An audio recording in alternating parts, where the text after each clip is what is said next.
The winter fog rolls through the Kentucky Hollow like something with intention, something that remembers. In the pre-dawn hours of January 12, 1901, 3 empty beds sit undisturbed in the Holloway farmhouse, their quilts pulled tight as if the sleepers never left, yet the girls who should occupy them have vanished into the frozen night. No footprints mark the fresh snow outside. No doors stand open. No windows show signs of disturbance. The house sits as silent as a held breath, and in the kitchen their mother finds 3 cups of milk poured and waiting, untouched, growing warm in the morning light. The Holloway sisters, aged 16, 14, and 11, have disappeared so completely it is as if they were never born at all. But they were born, and they lived, and on this night something came for them, or they went to something, and the distinction between those 2 possibilities will haunt this hollow for generations to come. Welcome to this channel. Today we step into a case that is not just difficult to understand, it reshapes the meaning of fear itself. Like the video, subscribe to this channel and tell me in the comments, where are you watching from? The Holloway family had lived in Barron County, Kentucky, for 4 generations by the time 1900, and one arrived with its promise of a new century. Their farm sat in a narrow valley locally known as Whisper Hollow, a name whose origin had been lost to time but whose appropriateness became clear to anyone who spent a night there. The wind moved through the valley in a way that created sounds, not quite voices, but close enough to make the hair rise on the back of the neck. The local Cherokee, before they were removed in the 1830s, had called the valley something that translated roughly as "where the old ones speak," and they had avoided making permanent camps there, preferring to use it only as a passage between hunting grounds. The white settlers who came after had no such qualms, or if they did, their need for land overcame their superstitions. William Holloway, father of the 3 missing girls, was a stern man shaped by the hard work of subsistence farming and the equally hard work of maintaining faith in a God who seemed to demand constant suffering as proof of devotion.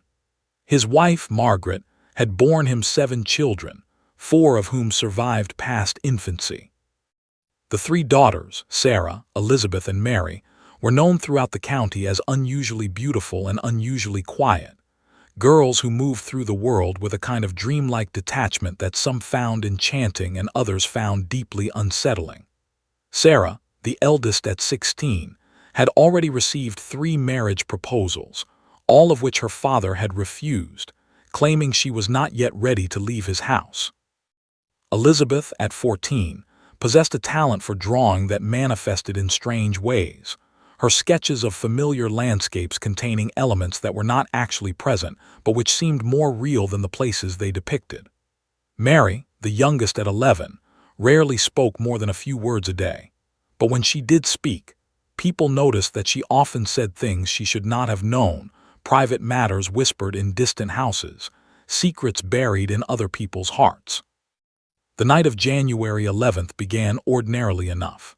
The family took their evening meal together as they always did, a silent affair punctuated only by the sounds of eating and the occasional request to pass bread or butter. William read from Scripture afterward, as was his custom, choosing a passage from Revelations that spoke of the dead rising and the living being caught up in the air. Margaret noted later, in testimony given to the county sheriff, that Sarah had smiled at this reading, a small expression that seemed to suggest she found something amusing in the apocalyptic imagery. After prayers, the girls retired to the room they shared on the 2nd floor of the farmhouse. Margaret heard them moving about, the familiar sounds of nighttime preparations, and then silence settling over the house as it should. Margaret Holloway woke at 3 in the morning, though she could not say what woke her. The house was utterly quiet. No wind rattled the windows. No animals stirred in the barn. She lay in the darkness beside her sleeping husband and felt a wrongness she could not articulate, a sense that something fundamental had shifted in the structure of the night. She rose, wrapped herself in a shawl, and walked through the cold house to check on her daughters as mothers sometimes do, driven by instincts that operate below the level of conscious thought. She opened the door to their room and found the beds empty, the quilts arranged as if the girls had never climbed beneath them, and on the small table by the window, 3 cups of milk sat waiting, poured but not drunk, still faintly warm to the touch. The search began immediately. William dressed and lit lanterns, checking the barn, the spring house, the root cellar, every structure on the property. Margaret searched the house again and again, opening cupboards and chests, looking in places far too small to conceal even the youngest daughter, driven by a panic that overwhelmed reason. As dawn broke gray and cold, William rode to the nearest neighbor, a family named Jessup who lived 2 miles down the valley. Within hours, word had spread through the scattered community, and by midday, 30 men had assembled to search the hollow and the ridges surrounding it. The snow that had fallen the previous evening should have told a story.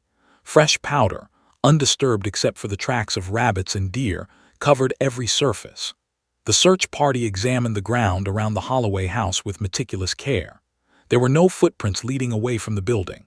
The snow beneath the girl's bedroom window was smooth and unmarked. Every door in the house had been locked from the inside, the heavy wooden bars in place as William had set them before retiring.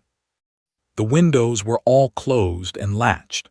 It was as if the sisters had simply ceased to exist, their physical forms erased from reality, while leaving behind the marks of their presence like shadows after the objects that cast them have been removed. The county sheriff, a man named Tobias Brennan, arrived on the second day. Brennan had served in the Spanish-American War and had seen things in the Cuban jungles that had hardened him against the unusual and the inexplicable, or so he believed. But the Holloway case troubled him from the beginning. He interviewed the family, examined the house, spoke with neighbors about the girls' habits and character. Everyone agreed that the sisters were dutiful daughters, religious, obedient, with no history of rebellion or wildness that might suggest they had run away. Sarah had never shown interest in any of the young men who had sought her hand. Elizabeth spent her free time drawing and helping her mother with household tasks. Mary was too young and too withdrawn to have formed attachments outside the family. The cups of milk haunted Brennan's thinking. In his official report he wrote, 3 cups, poured with care, set on the table equidistant from one another. The milk had been taken from the pitcher kept in the cold cellar, brought upstairs after the family had retired. The cups were arranged in a triangular pattern, each positioned with apparent precision. When I asked Mrs. Holloway if this arrangement held any significance, she became agitated and claimed she could not look at it, that the sight of those cups filled her with a dread she could not explain. The cups remain on the table as I write this. I have measured the distances between them. Each is separated from the others by exactly 13 inches. If you're still listening, take a moment to like the video, subscribe to this channel, and tell me in the comments, where are you watching from? The search continued for 2 weeks. Men combed through every acre of Whisper Hollow, walking shoulder to shoulder through the winter woods, calling the girls' names until their voices grew hoarse. They dragged the creek that ran through the valley, though it was barely 3 feet deep and frozen along the edges. They searched abandoned homesteads and old tobacco barns, caves in the limestone ridges, anywhere 3 girls might shelter or hide or be hidden. They found nothing. Not a scrap of cloth, not a footprint, not a single indication that the Holloway sisters had ever existed outside the confines of their father's house. But they found other things. On the 5th day of searching, a man named Silas Crow discovered something carved into a beech tree roughly half a mile from the Holloway farm. The carving was old, the bark having partially grown over it, suggesting it had been made years or even decades earlier. It showed 3 figures, clearly female by their rendered dress, standing in a circle with their hands joined. Above them, carved with less skill but equal deliberation, was a symbol that resembled an eye, though the proportions were wrong, the pupil too elongated, the surrounding shape suggesting not a human eye but something else, something that watched from a geometry that did not match the human face. Below the figures, words had been carved in letters so worn that Crow could barely make them out. The 3 who wait and the 1 who watches. When Brennan was shown the carving, he ordered it documented and then cut from the tree. The section of trunk was brought back to his office in the county seat, where it remained for years, occasionally examined by those interested in local history or unexplained phenomena. But the removal of the carving did not remove the questions it raised. Who had carved it? When? And did it have any connection to the missing girls? Or was it merely a coincidence? A piece of frontier folk art that had acquired sinister significance only in retrospect. The newspaper accounts from the time reveal a community struggling to maintain rational explanations in the face of something that defied reason. The Barron County Gazette published an article on January 26 that read, "The mystery of the Holloway sisters deepens with each passing day. All conventional explanations have been exhausted. The girls could not have left the house by any normal means. No evidence of abduction has been found. No ransom demands have been made. The family claims no enemies, no disputes with neighbors, nothing that might motivate such a crime. We are left with a void where 3 young lives should be, and into that void, darker speculations inevitably flow." Those darker speculations centered on the history of Whisper Hollow itself. As investigators dug into local records and oral traditions, a pattern began to emerge, one that cast the Holloway disappearance in an even more troubling light. The Hollow had a history of strange occurrences stretching back to the earliest days of settlement. In 1843, a young woman named Rebecca Watts had vanished from her family's cabin under circumstances remarkably similar to those surrounding the Holloway sisters. She was found 3 weeks later, alive but profoundly changed, wandering the woods in a state of confusion. When questioned about where she had been, Rebecca could only repeat a phrase over and over. "They showed me. They showed me where it all goes."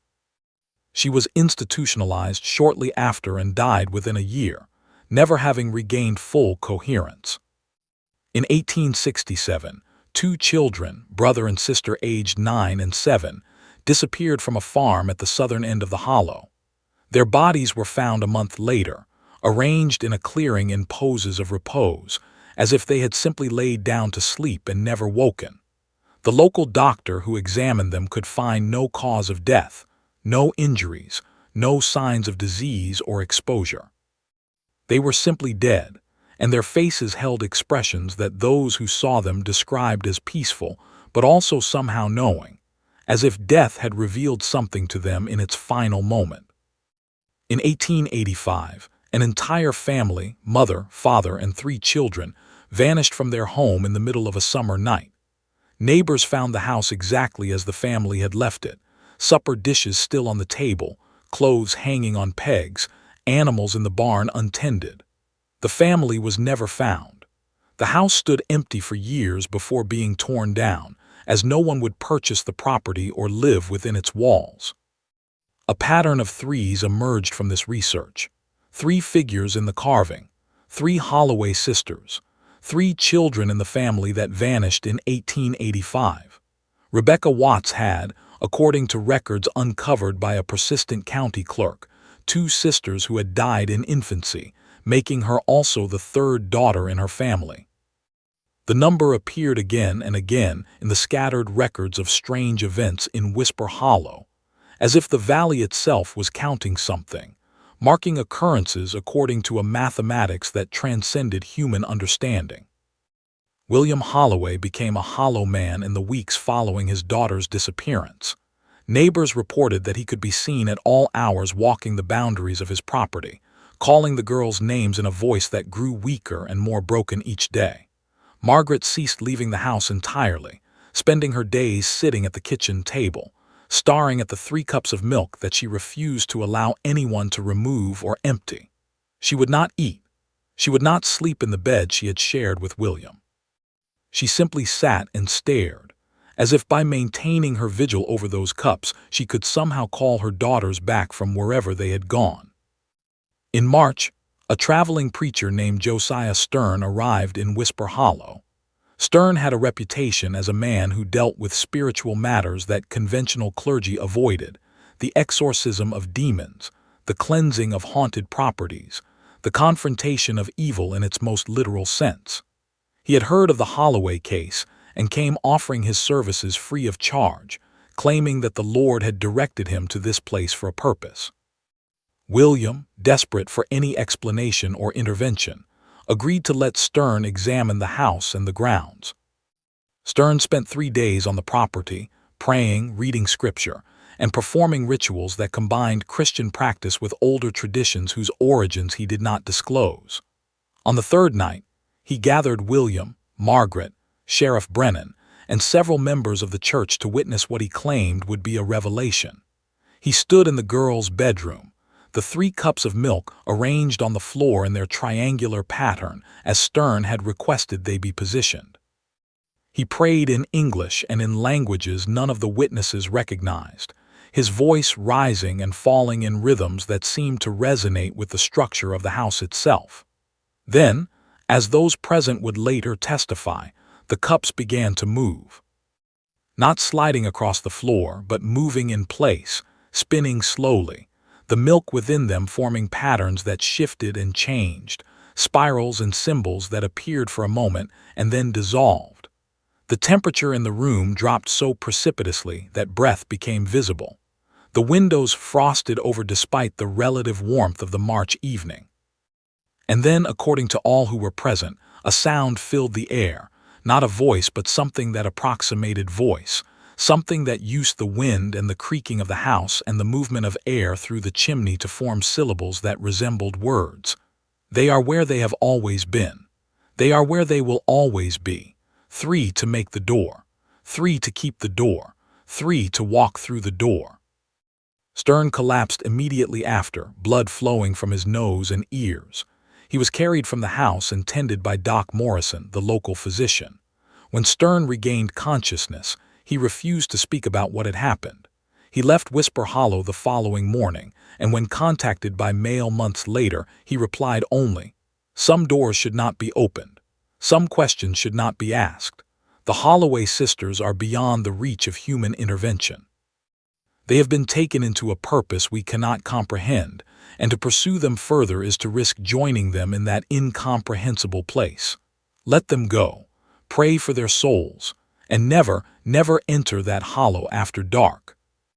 If you're still listening, take a moment to like the video, subscribe to this channel, and tell me in the comments, where are you watching from? The official investigation closed in April of 1901. Sheriff Brennan filed his final report, concluding that the Holloway sisters had met with foul play at the hands of person or persons unknown, and that despite exhaustive efforts, no evidence could be found to indicate who had taken them or where they might be. The case was left open but inactive, as there was simply nowhere else to investigate and no leads to pursue. The family received no closure, no bodies to bury, no resolution to their nightmare. William continued to work his farm, moving through the seasons with mechanical persistence. Margaret remained at her table, guarding those cups until the day she died in 1907, her mind having long since retreated to a place where no one could reach her. But the story did not end with the closing of the investigation. The Hollow continued to whisper, and people continued to listen. In 1903, a young man named Thomas Bradley claimed to have seen 3 girls walking in the woods near where the Holloway farm stood. He described them as wearing white dresses, holding hands, moving in perfect synchronization through the trees. When he called out to them, they turned as one to look at him, and he saw their faces, beautiful and serene and completely empty, as if they were masks being worn by something that had no face of its own. He ran, and did not stop running until he reached the main road. When others went to investigate, they found only his footprints in the mud, no sign of the girls he claimed to have seen. In 1908, a woman named Sarah Crenshaw, coincidentally bearing the same first name as the eldest Holloway sister, moved into the valley with her husband and 2 children. Sarah was a practical woman, educated at a teacher's college in Louisville, dismissive of superstition and folklore. She heard the stories about Whisper Hollow, but attributed them to the kind of rural myth-making that flourished in isolated communities. She was determined to make a success of the farm her husband had purchased, determined to raise her children in the wholesome environment of the countryside. She lasted 4 months. The Crenshaw family left Whisper Hollow in the middle of the night, abandoning most of their possessions, the farm, and everything they had invested in their new life. When asked what had driven them away, Sarah would only say that the hollow was occupied, that something lived there that preceded human settlement and would remain long after humans were gone, and that she had seen things in the twilight hours that convinced her that the boundary between the living world and whatever lay beyond it was thin in that valley, thin enough to cross if one was not careful, thin enough to be crossed from either direction. The farm remained empty for years. Eventually, a man named Caleb Jennings bought the property for a fraction of its worth and used it primarily for grazing cattle, never staying overnight, always ensuring he was off the land before darkness fell. When asked why he observed this practice, Jennings said simply, "The cattle know. Watch them in the late afternoon. They start moving toward the gate hours before sunset, pushing against each other to get out. Animals understand things we don't. They can feel when a place is wrong, and this place has been wrong for a long time." In the years following the disappearance, several people claimed to have found evidence related to the case. A hunter in 1910 discovered a piece of cloth snagged on a bramble bush, cloth that matched the description of a dress Sarah Holloway had been known to wear. But the cloth was in perfect condition, showing no signs of weathering despite having allegedly been exposed to the elements for 9 years. When subjected to examination, it was found to contain fibers that did not match any material commonly available in the region at the time, fibers whose composition the local textile expert could not identify. In 1914, a man digging a well on the former Holloway property unearthed a box buried approximately 6 feet down. The box was made of wood that had been preserved remarkably well despite its time underground. Inside were 3 dolls, handmade with considerable skill, each clearly meant to represent a young girl. The dolls were dressed in scraps of fabric that matched garments the Holloway sisters had owned. But the disturbing aspect was that each doll had been altered after its creation. The faces had been scratched away, the features obliterated. The arms had been bent at angles that real arms could not achieve without breaking, and each doll had something written on its back in ink that had faded but was still legible, 3 to make the door. The box and its contents were turned over to Sheriff Brennan, who by this time was preparing to retire after 13 years in office. Brennan had never stopped thinking about the Holloway case, had never been able to fully close that chapter of his career. In his private journal, entries from which were published after his death in 1929, he wrote, "I have seen men do terrible things to each other. I have seen what war does to the human body and the human mind. I have investigated murders and rapes and every form of cruelty that people inflict upon one another, but nothing in my experience has disturbed me as profoundly as those 3 empty beds and those 3 cups of milk. There was no violence in that house, no struggle, no fear, just absence, as complete and total as if the girls had never existed." And the more I learned about the history of that hollow, the more I became convinced that what happened to those girls was not a crime in any legal sense, but rather a transaction of some kind, an exchange between our world and something else, something that occasionally reaches through and takes what it needs. The First World War brought young men from Barron County to the battlefields of Europe, and Whisper Hollow fell further into obscurity. Families moved away or died out. The farms were reclaimed by forest. By 1920, fewer than a dozen people lived in the valley, mostly elderly couples who had known no other home and preferred the isolation to the growing bustle of the towns. They kept to themselves, maintained their properties, and did not speak to outsiders about the history of the place or the things they sometimes saw or heard in the long Kentucky nights. But in 1923, Whisper Hollow received unexpected attention from an academic source. Dr. Helena Marsh, a folklorist from the University of Kentucky, traveled to Barron County to collect stories and traditions from the rural communities. She had heard vague references to the Holloway case and became intrigued by the elements of folklore it contained. The number 3, the mysterious disappearance, the suggestions of supernatural intervention, all of these fit patterns she had studied in European and Appalachian traditions. She arrived in the valley in October, planning to spend several weeks interviewing residents and examining the landscape. Dr. Marsh kept detailed notes, which were eventually donated to the university library after her death.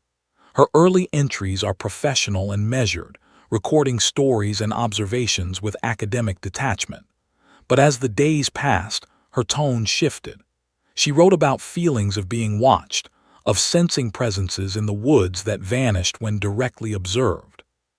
She described dreams that all the residents seemed to share, dreams of 3 girls walking in circles, walking forever, walking through landscapes that were and were not the hollow, walking through times that were and were not the present.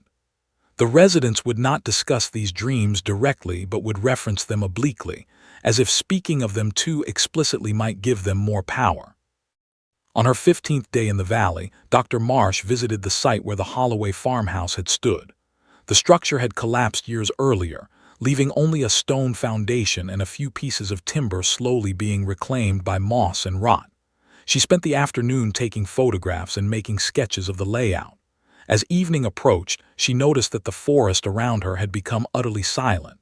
No birds sang. No insects buzzed. Even the wind seemed to hold its breath. She described what happened next in her journal. I felt it before I saw it, a presence that seemed to press against my consciousness like a weight. I turned, and there at the edge of the clearing stood 3 figures.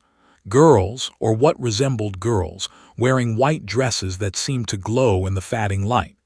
They were holding hands, standing in that perfect synchronization that witnesses had described. Their faces were beautiful but vacant, masks of human features that contained no life, no soul, only the terrible emptiness of dolls. I understood in that moment that I was seeing the Holloway sisters, or what they had become, or what wore their forms like garments. They did not move toward me. They simply stood, and I felt them looking at me, looking through me, evaluating something about me that I could not name. Then one of them, I could not say which, smiled. And I ran. If you're still listening, take a moment to like the video, subscribe to this channel, and tell me in the comments, where are you watching from? Dr. Marsh left Whisper Hollow the following morning. She completed her research project using data from other communities, never returning to the valley. In a letter to a colleague, she wrote, "There are places where the veil between worlds wears thin, where the boundaries we assume to be solid become permeable. Whisper Hollow is such a place. And the Holloway sisters exist now at that boundary, neither fully in our world nor fully beyond it. They have become something else, something that serves a purpose we cannot understand. To study them further would require crossing that boundary myself, and I am not prepared to pay that price for knowledge." The Great Depression brought hardship to all of rural Kentucky, and Whisper Hollow was no exception. The last families abandoned the valley in 1931, unable to sustain themselves in an area where the land seemed to resist cultivation, and where the psychological toll of isolation had become unbearable. The hollow became truly empty then, visited only by hunters, and the occasional adventurer drawn by stories that had taken on the quality of legend. Those who ventured into the valley reported experiencing the same phenomena that had been described for decades. The sense of being watched, the appearance of 3 figures in white, the feeling that time moved differently within the boundaries of the hollow, that hours could pass in what felt like minutes, or minutes stretch into apparent hours. In 1935, a photographer named James Wellen obtained permission from the current landowner to explore and document Whisper Hollow. Wellen specialized in capturing images of abandoned places, ruins of America's past that were being swallowed by nature and time. He spent 3 days in the valley, photographing the collapsed buildings, overgrown fields, and the forest that had reclaimed what humans had briefly tried to tame. When he developed his photographs, he discovered something extraordinary. In multiple images, appearing in different locations throughout the valley, were three translucent figures, barely visible but unmistakable once noticed. Three girls in white dresses, standing in the background of scenes where Whelan had been completely alone. The figures appeared to be watching him, their eyes fixed on the camera as if aware they were being photographed. Whelan published these photographs in a collection titled Shadows of the Past, but he never revealed the location where they were taken, referring only to a forgotten hollow in Kentucky where the past refuses to release its hold.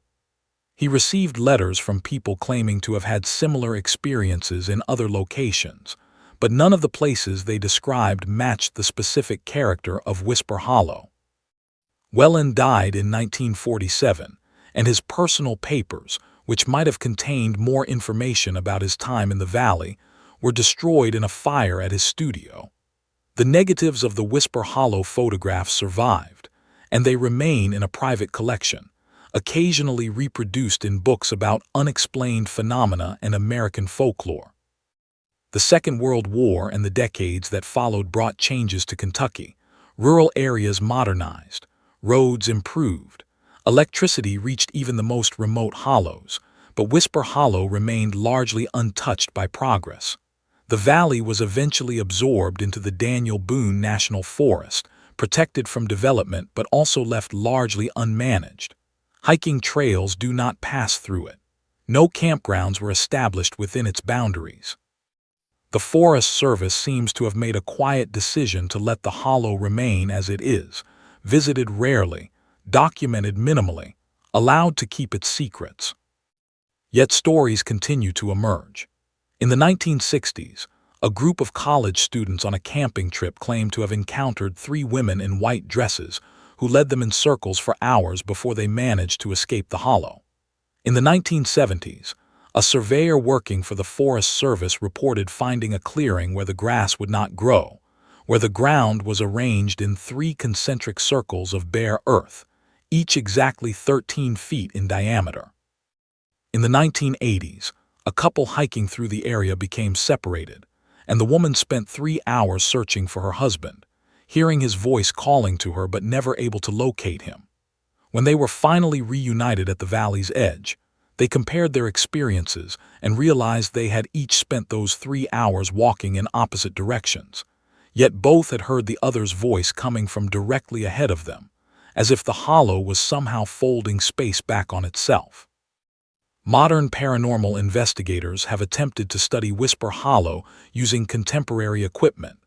They bring electromagnetic field detectors, infrared cameras, audio recording devices, all the technological apparatus of ghost hunting. Most find nothing conclusive, ambiguous readings that might suggest unusual activity or might simply reflect the natural properties of the landscape. But a few have captured evidence that defies easy explanation. Temperature drops of 30 degrees in a matter of seconds, voices on recordings that speak in languages no one can identify, images on infrared cameras of heat signatures in human form where no humans were present. These investigators often note that their equipment malfunctions within the hollow, batteries draining faster than should be possible, compasses spinning without settling on any direction, GPS devices failing to maintain satellite connections. In 2001, exactly 100 years after the disappearance of the Holloway sisters, a descendant of the family named Rachel Holloway traveled to Kentucky to visit the site where her great-great-aunts had vanished. Rachel was a skeptic, a woman who worked in computer programming and had little patience for supernatural explanations. She wanted to see the place for herself, to walk the ground, to understand what had really happened from a rational, modern perspective. She spent a day in Whisper Hollow, exploring the overgrown ruins of the family farm, sitting in the clearing where the house had stood, trying to feel some connection to the past.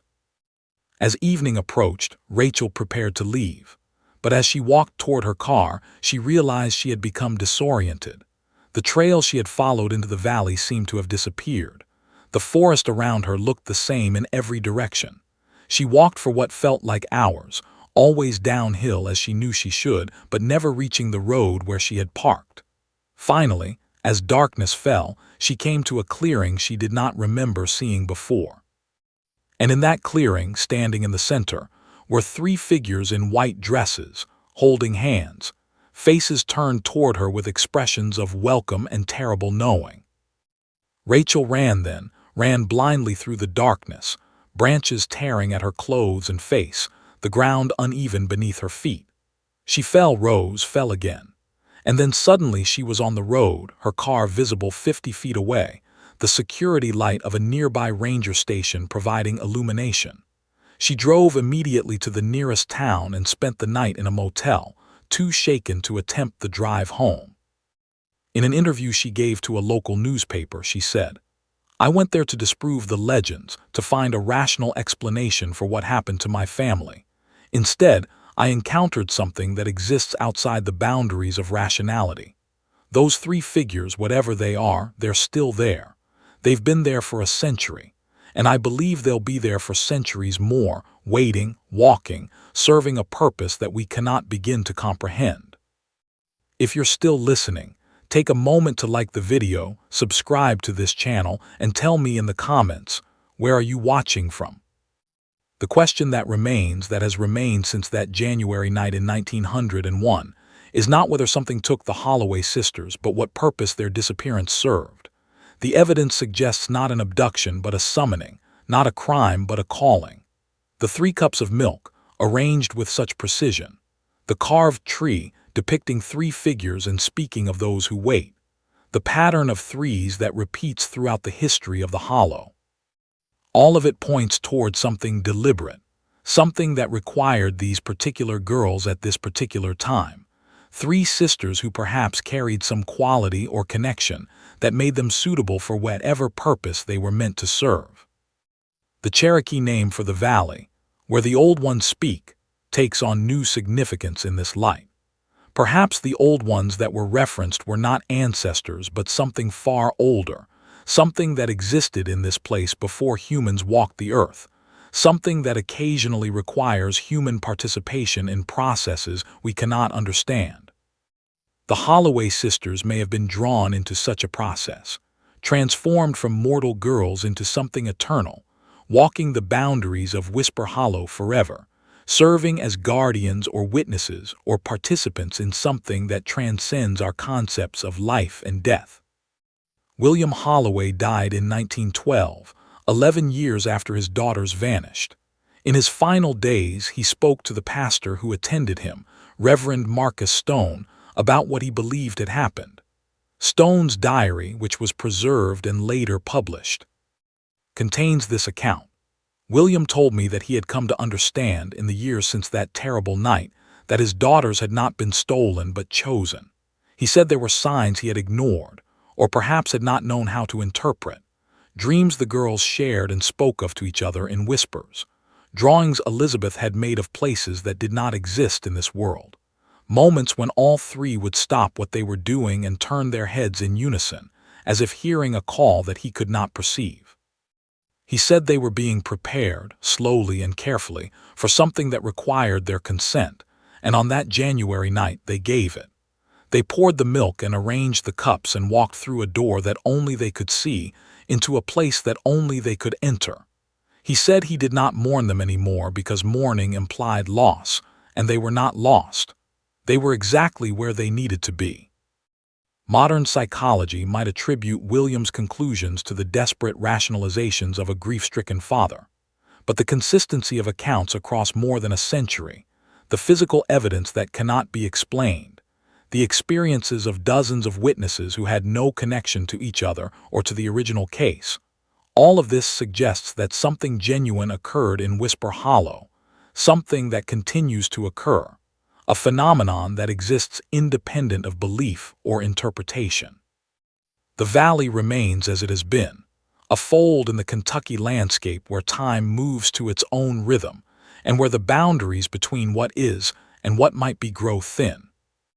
The Holloway sisters, if they can still be called that, continue their eternal walk, appearing to those who enter their domain, sometimes as warning, sometimes as invitation, always as reminder that our understanding of reality is limited, that there are spaces in the world where different rules apply, where different forms of existence are possible. The families who once lived in Whisper Hollow are scattered now, their descendants spread across the country, many of them unaware of the history their ancestors witnessed. But those who know, those who carry the stories and the memories, they pass on the warnings. Do not enter the hollow after dark. Do not go alone. Do not accept invitations from those who appear in white dresses. Do not try to understand what you see there, because understanding might require becoming part of it, and that is a transformation from which there is no return. The case of the Holloway sisters remains officially unsolved, a cold case in the archives of Kentucky law enforcement. No bodies were ever recovered. No perpetrator was ever identified. No resolution was ever achieved. But resolution, in the conventional sense, may not be possible for a case like this, where the truth exists outside the framework of conventional investigation, where the answer to what happened requires accepting possibilities that most people are unwilling or unable to consider. In the end, we are left with 3 empty beds, 3 cups of milk, and 3 girls who walked through a door that should not have existed into a place that cannot be mapped. We are left with a century of witnesses who encountered something in a Kentucky hollow that changed their understanding of what is possible in this world. We are left with questions that have no answers, or perhaps answers that cannot be spoken in language, that can only be understood by those who have walked where the Holloway sisters walked, who have seen what they have seen, who have become what they have become. The hollow waits, patient as stone, silent as snow.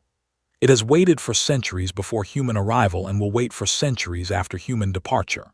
And within it, the sisters walk, holding hands, moving in perfect synchronization, their faces beautiful and empty, their purpose unknowable, their existence a reminder that the world contains more than we can see, that beneath the surface of ordinary reality lies something vast and strange and utterly indifferent to our need for explanations. They walk and they wait and they watch, 3 figures in white moving through an eternal twilight, serving purposes we cannot name, existing in states we cannot comprehend, forever beyond our reach but never truly gone, present in every shadow, every whisper, every moment when the familiar world reveals its unfamiliar face, and we understand, just for an instant, how little we truly know and how much remains hidden in the spaces between what we believe and what actually is.